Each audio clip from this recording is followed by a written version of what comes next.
Hello. After spending a beautiful day in Vancouver and at this Fairmont waterfront property, it's time to head back home to Toronto. I'll be flying with Porter Airlines for their first flight out of Vancouver and Western Canada. This is also their first long-haul transcontinental flight. I'm very excited, and you should be too. Let's go.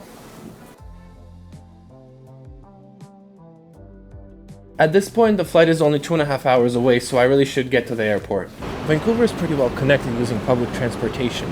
For me, I'm just one train ride away from the airport.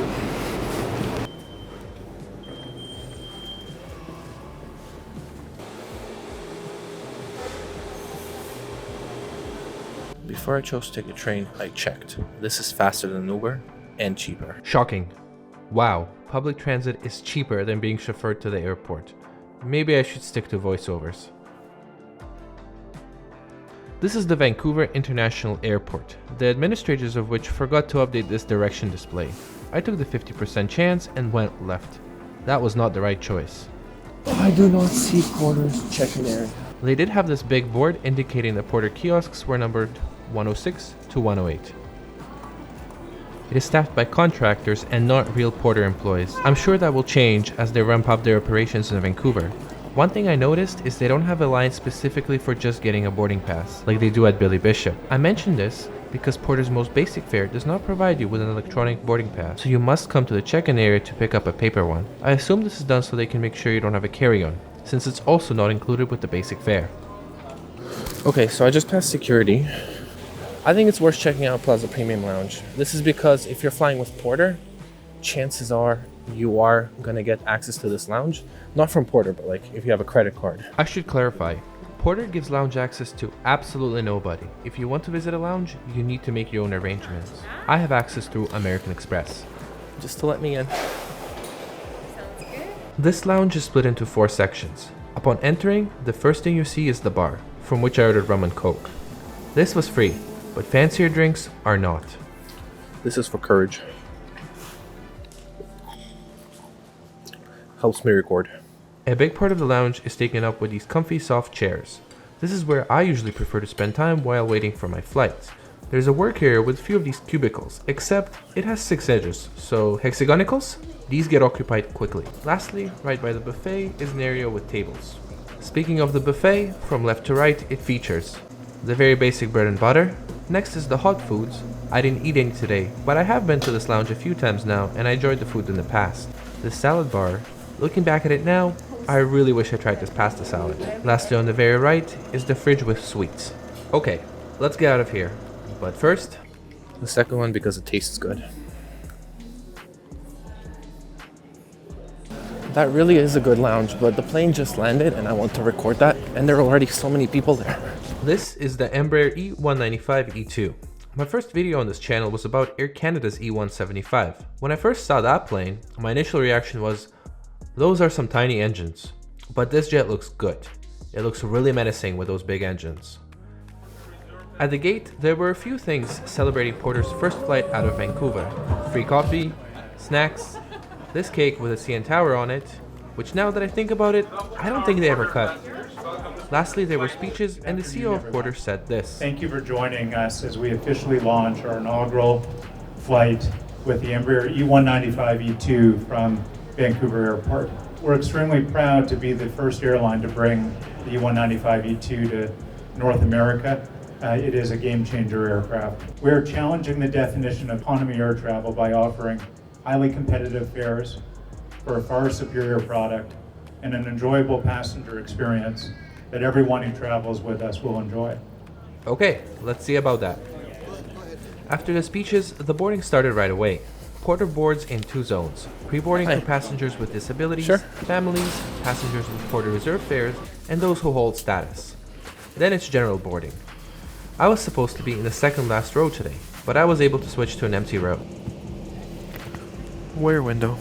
Unfortunately, I didn't have a window in my new row, but I could see through the window in front.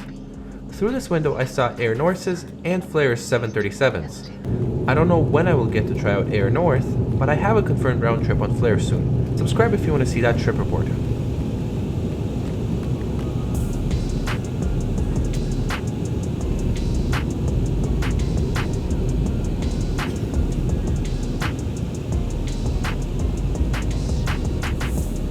While we wait for the onboard service, let's check out this economy seat.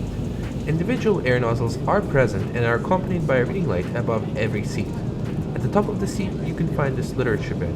It only holds instructions on how to connect to the Wi-Fi. Below is the bifold tray table. It's a good size and it is sturdy.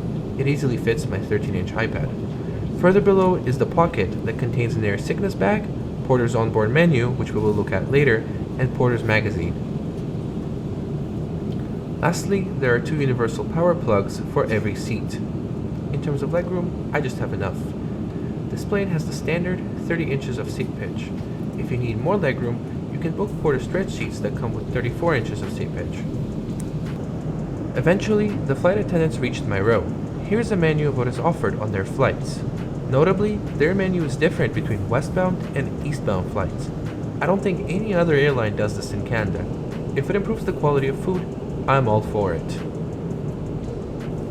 For the inaugural flight, Porter offered everyone on board a free meal. I got the mango chicken. Along with it, I got red wine, which was served in real glassware. Unlike the meal, alcohol is free on Porter Airlines for all passengers. As someone who always buys food on flights, I have got to give it to Porter. This was the best tasting domestic economy class food. There was nothing special about the rice or the chicken. It just tasted really fresh. The wine was also good. And yeah, it came in real glassware.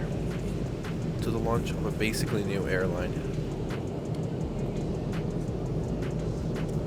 With the meal done, let's go check out the real lavatory. Hello! Above the counter is a big mirror. On the right, there are tissues and paper towels. The counter itself is very big, with lots of usable space. For example, you can put your camera there. It has a faucet with good water pressure, and that runs for a good amount of time. I hate lavatories where you have to hold your hand to the sensor while washing your other hand. This is the opposite of that. It's actually usable. Lastly, on the right is a baby changing table, and below that is the toilet. Coming out of the washroom and going back to my seat, I have to say, this is a beautiful cabin, and I'm really enjoying this blue mood lighting. With the dinner out of the way, there are still approximately 2 hours to go on this flight.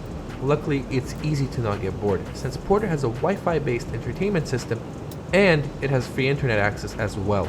Starting with the pre-selected entertainment, they have a decent number of well-organized movies and TV shows that will easily keep you entertained for the duration of your flight.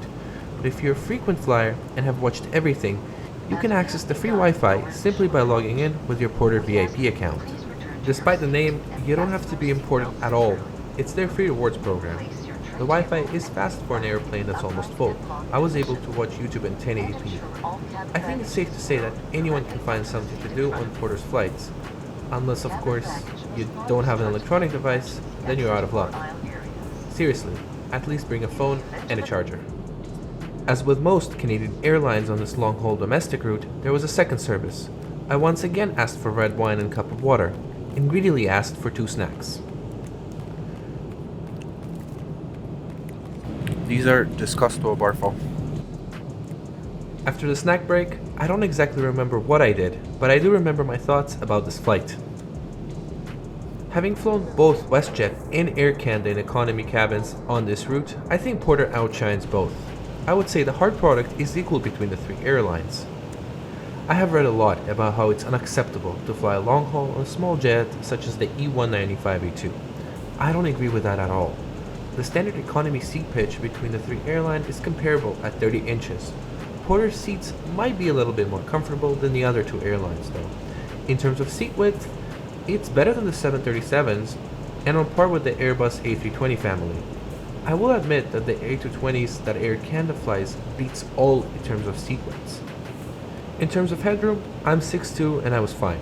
Even when I went to the washroom, at no point did I think, this plane is too small for me, I wish they bought an A380 instead.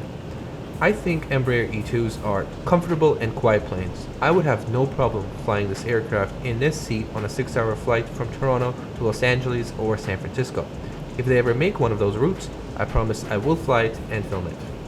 Now, unlike the hard product where I would say it's mostly even between the 3 airlines, Porter easily triumphs over Air Canada and WestJet in terms of soft product.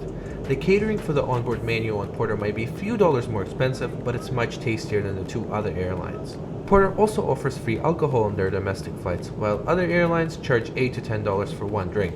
I think it's a very nice gesture to do that. What is of great value is the free Wi-Fi on these planes. No other Canadian airlines offers free Wi-Fi on their flights. And for example, Air Canada would charge $12 for a browse pass and $18 for a streaming pass on this route. With all that said, I really think that Porter now offers the best economy class flying experience in Canada. If they continue to have competitive pricing, I think it's worth booking with them. But just remember that the basic fare does not include a carry-on when comparing prices.